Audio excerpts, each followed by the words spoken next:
হামের পরিস্থিতি কি জন্য উদ্ভব হয়েছে। এই পরিস্থিতিটা গত 4 বছর এই টিকাদান কর্মসূচিতে কিছুটা ছেদ পড়েছিল। বিভিন্ন পকেটে আমাদের এই শিশুদেরকে টিকা দেয়া হয়নি, এতে করে আমাদের উপর একটু চাপ পড়েছে। আমরা ইনশাআল্লাহ যে পরিস্থিতি উদ্ভব হয়েছে আমরা চেষ্টা করছি সবাই মিলে আমরা এটাকে মোকাবেলা করার।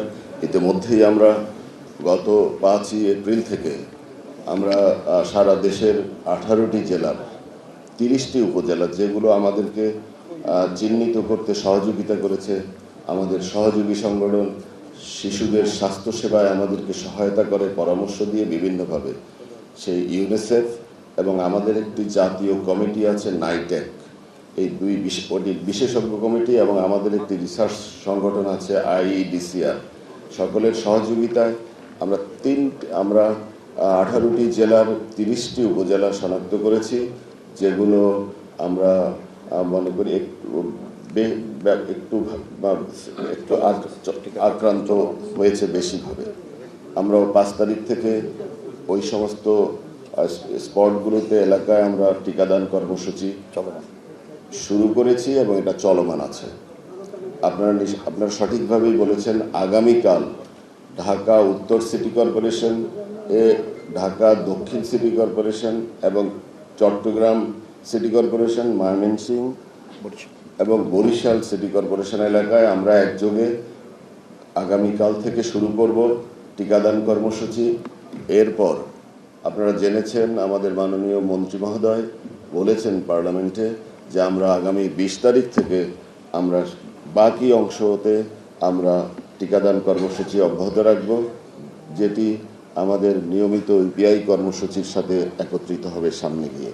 সুতরাং আমরা চেষ্টা করছি আমাদের এই শিশুদেরকে হামের সংক্রমণ থেকে এবং আমাদের দেশকে এটা সংক্রমণের ছড়ানো থেকে আমরা এটাকে কন্টেইন করার জন্য এবং সুরক্ষিত করার জন্য আপনারা সবাই সহযোগিতা করলে ইনশাআল্লাহ আমরা এই পরিস্থিতি আমরা সফলভাবে মোকাবেলা করতে সক্ষম হব। আমরা বুস্টার ডোজ দিচ্ছি, এটা মনে হয় আমি বলবো এটা হয়তো আপনার ধারণার আপনার কনসেপশনের জন্য ক্লিয়ার হচ্ছে বলে আমি মনে করি না। আমরা বুস্টার দিচ্ছি না, যারা আমরা দিচ্ছি এটা অতিরিক্ত কোনো ডোজ নয়, যারা পায় নাই তারাও দিচ্ছি, যারা পেয়েছে তাদেরকেও দিচ্ছি।